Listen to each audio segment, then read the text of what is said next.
Hello everyone, कैसे हैं आप सब। एक बार पुनः से कोचिंग क्लासेस पर स्वागत है। उम्मीद करता हूं आप सब अच्छे होंगे, मस्त होंगे, बेहतर होंगे। आप सभी की पढ़ाई बेहतर चल रही होगी। क्लास 12 फिजिक्स एनसीईआरटी में हम आंकिक प्रश्नों का जो सीरीज स्टार्ट किए हैं और ये हमारा पार्ट सेकंड है बच्चों, जिसमें पहला प्रश्न देखते हैं। चलिए शुरू करें। 4 × 10⁻⁹ कूलाम मीटर है बच्चों। द्विध्रुव आघूर्ण का कोई वैद्युत द्विध्रुव है, ठीक है। 5 × 10⁴ न्यूटन प्रति कूलाम परिमाण के किसी एक समान विद्युत क्षेत्र, यानी विद्युत क्षेत्र का मान भी देके रखा बच्चों, है ना। चलिए, दिशा से 30 डिग्री कोण पर संरेखित है तो द्विध्रुव पर बल आघूर्ण का परिमाण ज्ञात करना है। सबसे पहले बच्चों हल करते समय आपको क्या क्या ध्यान में रखना है। आपको एक नंबर कहाँ से मिलता है, दिया है। क्या क्या दिया है उसे लिखेंगे बच्चों। सबसे पहले देके रखा है P का मान, द्विध्रुव आघूर्ण का मान देके रखा है। हमको बलयुग्म आघूर्ण बल आघूर्ण का मान निकालना है तो P का मान दिया है 4 × 10⁻⁹ कूलाम मीटर है बच्चों, ठीक। ये देके रखा है। E का मान दिया है, यानी विद्युत क्षेत्र दिया है 5 × 10⁴ न्यूटन कूलाम इनवर्स, यानी न्यूटन प्रति कूलाम दिया है। तथा बच्चों कोण दिया है, थीटा बराबर कितना है 30 डिग्री, ये देके रखा है। अब हमको ये जो बल आघूर्ण है ना बच्चों, इसका फार्मूला पता होना चाहिए। यदि आप फार्मूला नहीं याद किए हैं फिर समझो आपसे नहीं बनेगा, कितना भी कोशिश कर लो इम्पॉसिबल है बच्चों। तो हमको क्या निकालना, बल आघूर्ण। तो चूंकि बल आघूर्ण टाउ बराबर कितना होता है बच्चों, टाउ बराबर होता है PE sin थीटा। क्या होता है, PE sin थीटा, ठीक है बच्चों, PE sin थीटा। अब यहाँ पर P का मान कितना है, 4 × 10⁻⁹, ठीक है। चलो भाई 10⁻⁹ है, ठीक। फिर बच्चों आपका E का मान कितना है, 5 × 10⁴ और sin 30 कितना डिग्री बच्चों, sin 30। अब देखो यहाँ पर 4 × 5 = 20 कर दो और 10⁻⁹ है, -9 और +4 है ना, कितना हो जाएगा बच्चों, 9 में 4 घट जाएगा तो 5 बचेगा, यही तो है। और sin 30 का मान आपको पता होना चाहिए। sin 30 का मान 1/2 होता है और 1/2 2 से यहाँ पे 10 हो जाएगा तो आपका कितना हो जाएगा बच्चों, यहाँ पर 1 है ना, 0.0 कर दो, 10 है बच्चों। तो यहाँ पर हम एक काम करेंगे ना, यहाँ पर अपन क्या करेंगे, गुणे में 10⁻⁴ कर देंगे। और बल आघूर्ण है, बल आघूर्ण का होता है न्यूटन मीटर, ठीक। तो ये आपका आंसर आ चुका है। बशर्ते कब ये आपसे बनेगा, जब आपको ये पता हो कि यहाँ पे कौन सा फार्मूला लागू होने वाला है। यदि आपसे फार्मूला नहीं बन रहा है तो फिर आप आंकिक क्वेश्चन नहीं कर सकते ना। तो हम इसके पहले पार्ट 1 में भी चैप्टर 1 के बहुत सारे क्वेश्चन कराए हैं और ये पार्ट 2 है। सुपर फास्ट रिवीजन करेंगे बच्चों। चलिए अगला क्वेश्चन देखते हैं। दूसरा प्रश्न है बच्चों, 2 धनावेशित आयनों जिन पर समान आवेश है, आवेश समान है, ठीक है, के मध्य स्थित वैद्युत आकर्षण बल, ये आपके पास F का मान दिया है, जबकि उनके बीच की दूरी R का मान दिया बच्चों 5 एंगस्ट्रॉन। तो प्रत्येक आयन में कितने इलेक्ट्रॉन की कमी है, मतलब इलेक्ट्रॉन की संख्या निकालना है। ये आवेश के क्वांटमीकरण से निकलेगा, Q बराबर Ne, ठीक है। N का मान निकालना है बच्चों, है ना, N का मान निकालना है तो हमारे पास N बराबर हो जाएगा Q/E। तो E का मान हमको पता है, हमें आवेश का मान निकालना है, परिमाण में समान है। चलिए हल करते समय आपको ध्यान क्या रखना है, हल करते समय हमें जो भी दिया रहे वो चीज़ तो आपको लिखना ही पड़ेगा। तो सबसे पहले आपके पास 2 आवेशों के बीच बल दिया है 3.7 × 10⁻⁹ न्यूटन, ठीक है सर। दोनों आवेश के बीच की दूरी देके रखा है R बराबर 5 एंगस्ट्रॉन। एंगस्ट्रॉन को मीटर में बदलेंगे बच्चों तो 10⁻⁻10 का गुणा करेंगे, ये मीटर में बदल गया। किस में बदल गया बच्चों, मीटर में बदल गया, ठीक है सर। अब हम जानते हैं कि जो Q1 है और Q2 है बराबर Q है, यानी दोनों आवेश है, परिमाण में समान है। तो चूंकि आप लोगों ने F बराबर पढ़ा होगा 1/4πε0 Q1 Q2 बटा R का स्क्वायर। बल का मान कितना प्यारे बच्चों, 3.7 × 10⁻⁹। 1/4πε0 का मान कितना है, 9 × 10⁹। Q1 और ये Q1 हो जाएगा, है ना, दोनों का मान समान है तो Q रख देंगे। R स्क्वायर का मतलब क्या बच्चों, R का मान है 5 × 10⁻⁻10 का स्क्वायर हो जाएगा, ठीक है। यहाँ तक किसी को प्रॉब्लम तो नहीं होनी चाहिए। अब इसको कैलकुलेट करना है, ठीक है। कैलकुलेशन के लिए अपन क्या करते हैं, इसको 3.7 × 10⁻⁹ रहने देते हैं, 9 × 10⁻9 रहने देते हैं बच्चों, और यहाँ पर आपका q का स्क्वायर हो जाएगा। यहाँ पर बच्चों 5 25 हो जाएगा और 10 की घात 2 बार है तो -20 हो जाएगा। चलने देते हैं कहानी आगे। इसके आगे क्या होगा देखो बच्चों, बढ़िया है, जो भी गुणा में है वो भाग में जाएगा और भाग में है वो गुणा में जाएगा। तो यानी ये ऊपर जाएगा और ये नीचे आएगा। यानी आपका यदि यहाँ पर देखिए तो 3.7 है, गुणा है बच्चों 10 घाते माइनस का 9 है ना, डिवाइड बाय आपका बच्चों 9 गुणे 10 घाते 9, फिर गुणा में बच्चों आपका 25 गुणे 10 घात माइनस 20 बराबर q का स्क्वायर। पहले हमें q का मान निकालना है, फिर आसानी से नंबर ऑफ इलेक्ट्रॉन निकल जाएगा। देखो बच्चों ये ऊपर जाएगा, ये ऊपर जाएगा, ये ऊपर, तो 9 9 क्योंकि माइनस में हो जाएगा तो 3.7 बटे 9, ये बच्चों 10 घाते माइनस 18 हो जाएगा है ना, और 25 है, ये 25 है, 10 घाते माइनस 20 है बराबर q का स्क्वायर है। चलने दो भाई। अब देखो भाई ये 20 और 10 कितना हो जाएगा, 20 और 10 आपका 38 हो जाएगा। और बच्चों यहाँ से कैलकुलेशन करना पड़ेगा, 9 का भाग दो, 9 चौको 36, 9 चौको 36, ठीक है बच्चों, एक बचेगा, 9 चौको 36, एक बचेगा तो हो जाएगा आपका 10 हो जाएगा। तो 9 एक कम 9 लगातार आता रहेगा, कोई दिक्कत नहीं, दशमलव के 2 अंक तक लेंगे, गुणे 25 करेंगे। फिर बच्चों अपन यहाँ पर 10 घाते कितना कर देते हैं माइनस का 38, और ये q स्क्वायर है ही है, देखो कैलकुलेशन है, 25 एक कम 25 की 5 हासिल 2, 25 चौको आपका 100 हो जाएगा, 100 और 2 कितना हो जाएगा बच्चों 102, तो आपका हो जाएगा 102, दशमलव 2 अंक के पहले, तो ये हो गया ठीक है। और यदि हम आगे मान लीजिए भाग किए होते तो और भी अपना आ जाता है ना, तो ये बच्चों आपका आ गया गुणे 10 घाते माइनस का 38 बराबर q का स्क्वायर। ये q का स्क्वायर है और जब q का मान निकालेंगे तो इसका वर्गमूल निकालना पड़ेगा। इसका बच्चों 10 घाते माइनस 2 5 गुणे 10 घाते माइनस 38। अब ये देखो 38 का आधा कितना हो जाएगा, 19 दूनी 38, 10 घाते माइनस 19 आएगा। इसको भाग विधि से वर्गमूल निकालोगे बच्चों, जिससे बन रहा है तो ठीक है, लगभग 3.3 त्रिकाई 9, 3.2 आएगा, ये q का मान आ गया। अब नंबर ऑफ इलेक्ट्रॉन के लिए फार्मूला है q/e, तो ये हो गया आपका 3.2 गुणे 10 घाते माइनस 19, और इसका मान होता है 1.6 गुणे 10 घाते 1 इलेक्ट्रॉन पर आवेश माइनस 19, ये कट गया, 16 दूनी 32, 2 आंसर आ गया। अब ये ऐसा भी आंसर नहीं आता है कि कटे पीटे ना, है ना, लगभग देखो ई का मान था 1.6, तो यहाँ पर 3.2 के लगभग आएगा ही आएगा। भाग बीज से यदि किसी वर्गमूल नहीं बन रहा है तो आपको जोड़ा बनाना बच्चों, ये जोड़ा बन गया ठीक है। अब हमको क्या करना पड़ता है, ऐसा संख्या रखें और उसी का उसी से गुणा करेंगे, तो 3 त्रिकाई 9, तो 3 हमने लिया है ठीक है। तो यहाँ पर बच्चा 1 और 25 उतार दे दशमलव, अब 3 3 6 हो गया, तो हमको लगभग 2 ले लेंगे बच्चों, तो 2 का गुणा करेंगे तो 6 दूनी 12 हो जाएगा, 2 दूनी 4 और 6 दूनी 12, ये देखो लगभग 1 बच रहा है, तो 3.2 के समथिंग आ गया। तो जैसे भाग विधि से यदि वर्गमूल निकालते नहीं बन रहा है तो उसको तो ये कठिन लगेगा थोड़ा सा, लेकिन यार आप यदि टॉपर बनना चाहते हैं, आपको बेहतर अंक लाना है, तो सारी चीज़ें आपसे बननी चाहिए। इसके बाद अगला क्वेश्चन आप देखिए ठीक है, हल देखिए बच्चों, आपका देके रखा है +5 माइक्रोकुलाम और -5 माइक्रोकुलाम के दो आवेश एक दूसरे से 1 मिलीमीटर की दूरी पर स्थित हैं, तो द्विध्रुव की आघूर्ण की गणना करनी है। ऐसे क्वेश्चन ना ऑब्जेक्टिव में पूछ दिए जाते हैं, है ना, आंकिक क्वेश्चन, भाई आंकिक क्वेश्चन करना है तो करना है।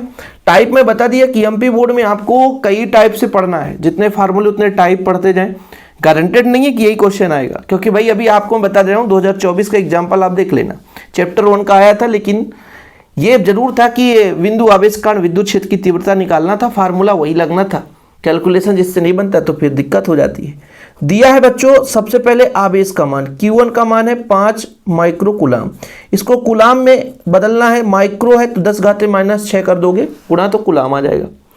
और बच्चों दोनों आवेश के बीच की दूरी 2a दे के रखा है 1 मिलीमीटर, और मिलीमीटर मतलब 10 घाते -3 का गुणा करेंगे तो ये मीटर में बदल जाएगा, ठीक है बच्चों। अब हमें निकालना क्या है, हमें निकालना है क्या, द्विध्रुव आघूर्ण। तो चूंकि P बराबर क्या होता है, एक आवेश और दोनों के बीच की दूरी का गुणनफल, तो आवेश है 5 गुणे 10 घाते -6 गुणे 1 गुणे 10 घाते -3, तो बच्चों कितना हो जाएगा, 5 एक कम 5 और 10 घाते -9, और इसका मात्रक होता है कूलाम मीटर, कूलाम मीटर। ठीक है, ये आपका आंसर हो गया। अगला प्रश्न बच्चों बढ़िया है, बहुत आसान है और हर बच्चा इसे कर सकता है।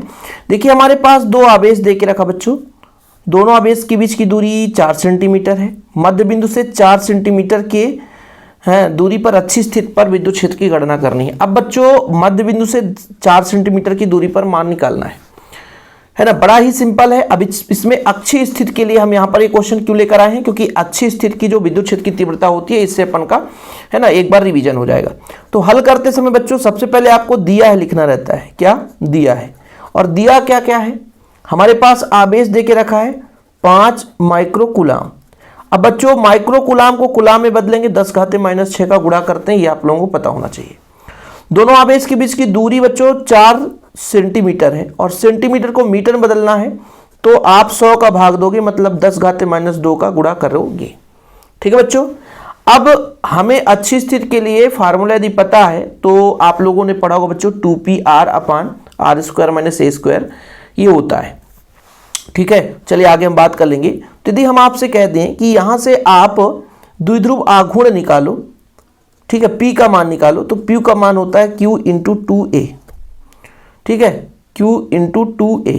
ठीक है, 2a का मान बच्चों यहाँ पे आपका कहने का मतलब दोनों आवेशों के बीच की दूरी, तो आवेश हमारा है 5 × 10⁻6 और 2a का मान है 4 × 10⁻2, तो 5 चौको 20 हो जाएगा, 5 चौको 20 हो जाएगा और 6 2 8 हो जाएगा। ठीक है बच्चों, ये आपका आ गया कूलाम मीटर। क्या आ गया, कूलाम मीटर आ गया। ये किसका मान आ गया बच्चों, ये किसका मान आ गया, तो ये आपका आ गया द्विध्रुव आघूर्ण का। ठीक है, वैद्युत द्विध्रुव आघूर्ण का आ गया। अब अच्छी स्थिति का फार्मूला होता है 1/4πε0r हो गया। ठीक है बच्चों, और फार्मूला आप लोगों ने पढ़ा होगा 2πr/r² - a² का ये स्क्वायर। अब कहोगे सर ये कैसे आ गया, समझ में नहीं आ रहा, चलो मैं आपको बताता हूं ना। पहले बच्चों दो आवेश हैं, है ना, दो आवेश है और इसकी जो लंबाई है वो a है, इसकी भी लंबाई जो है a है, और यहां से r दूरी पर हमें एक बिंदु निकालना जहां पर ये, तो इसके लिए फॉर्मेट हमको लगाना पड़ेगा। तो इस a का मान कहां से आएगा सर, a का मान कहां से आएगा, तो इनके दोनों के बीच की दूरी का आधा होगा। समझ में आया क्या कि a का मान कितना होगा सर, a का मान जैसे यहां से यहां तक टोटल वैल्यू कितना है 4 × 10⁻2। वाह सर, तो a का मान कितना हो जाएगा, a का मान ये टोटल है, तो a बराबर हो जाएगा 2 × 10⁻2। आपको मैं एक एक तरीका समझा रहा हूं, किसी बच्चे को कोई प्रॉब्लम नहीं होगा, लेकिन जब वो समझेगा तब।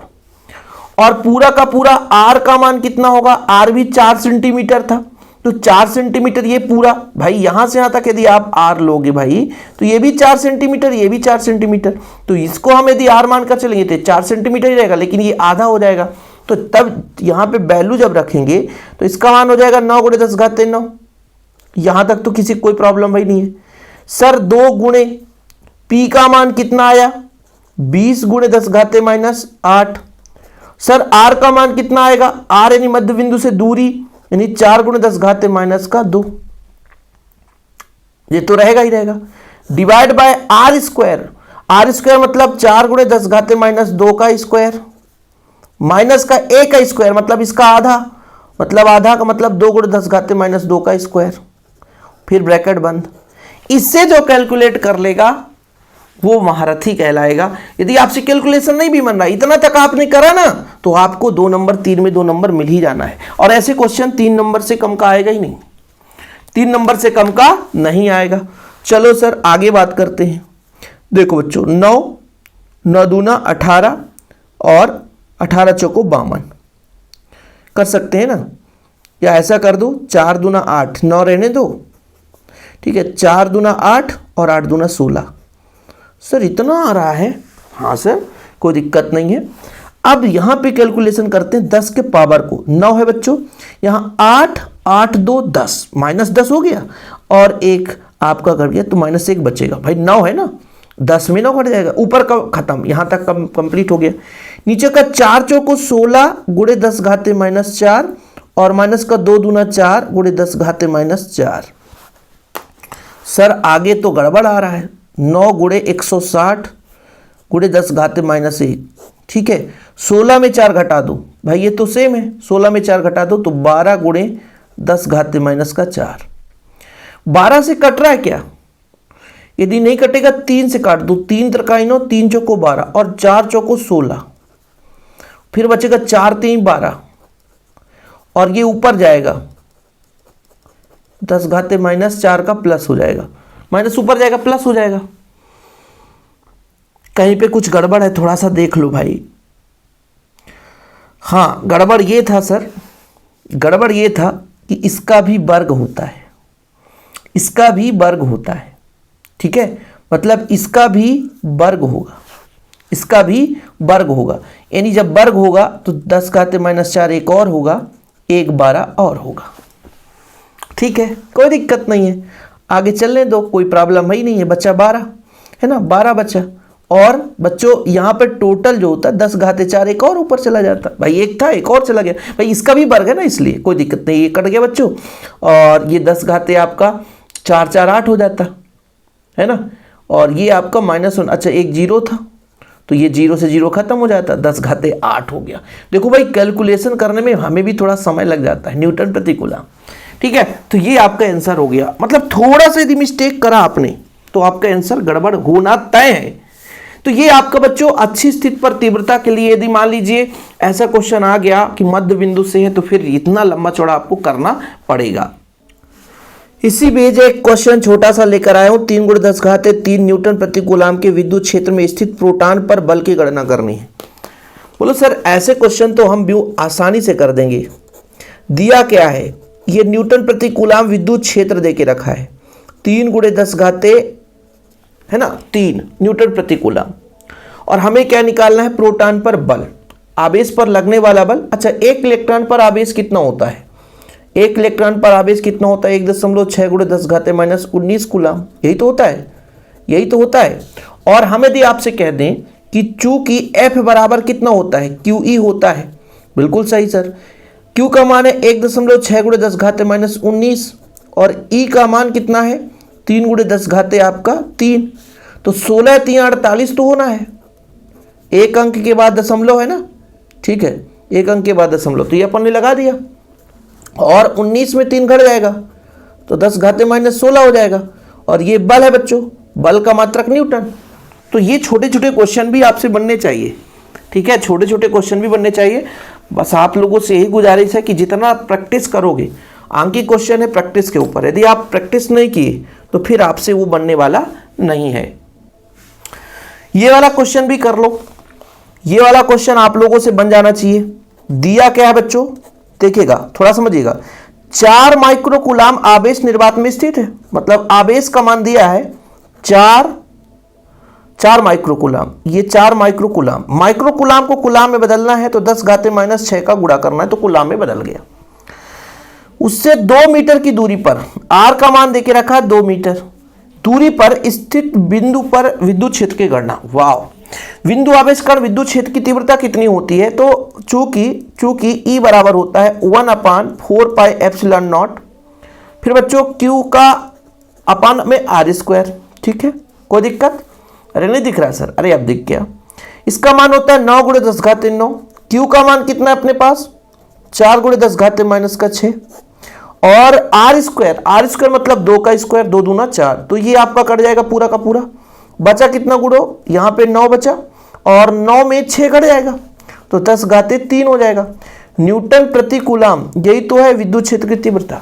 तो क्वेश्चन बड़े सिंपल भी रहते हैं, ऐसा नहीं कि सारे के सारे क्वेश्चन कठिन ही रहते हैं सर, इतना बड़ा बड़ा क्वेश्चन आ जाएगा। तो बस थोड़ा सा इतना दिमाग रखना है कि भाई यदि विद्युत क्षेत्र की तीव्रता निकालनी है ना, तो उसके लिए कौन सा फार्मूला हमको लगाना पड़ेगा। ये क्वेश्चन आप लोग यूं आसानी से कर लोगे कि एक चालक है जिस पर इतना आवेश देके रखा है, इस चालक पर कितने इलेक्ट्रॉन हैं, आवेश के क्वांटमीकरण से यदि जो बच्चा पढ़ा है आवेश का क्वांटमीकरण, कि भाई आवेश का मान देके रखा है, Q बराबर दिया है 14.4 गुणे 10 घाते माइनस का 19 कूलम। इस चालक पर कितने इलेक्ट्रॉन हैं, तो 1 इलेक्ट्रॉन पर आवेश E का मान है 1.6 गुणे 10 घाते माइनस 19 कूलाम। अब चूंकि Q बराबर होता है Q बराबर NE, तो इससे बच्चों N बराबर हो जाएगा Q अपान E।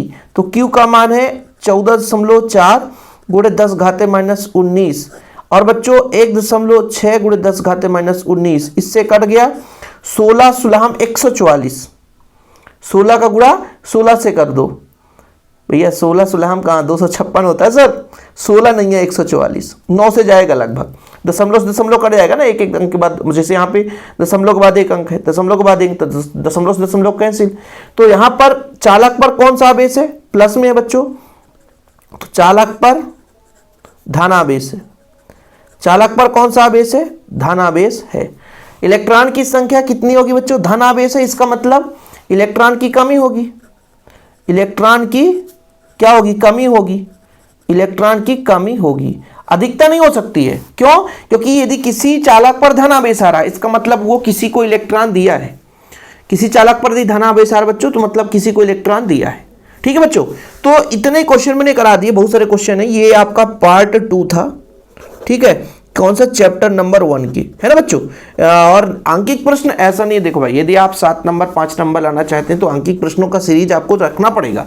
सुपर फास्ट ऐसे मैं लाता रहूंगा, आप बस थोड़ा सा एक बार रिवीजन कर लो, बाकी लगातार आपके लिए हेल्पफुल वीडियो जैसे आते रहेंगे। जय हिंद, वंदे मातरम। वीडियो पसंद है तो लाइक करके शेयर करना। यदि आप लोगों का रिस्पॉन्स अच्छा रहा बेहतर रूप से, तभी आपके लिए कॉन्टेंट आएंगे, नहीं तो फिर टाइम पास करने के लिए यदि आपको अच्छा रिस्पॉन्स नहीं देना है तो वीडियोज नहीं आएंगे। जय हिंद, वंदे मातरम।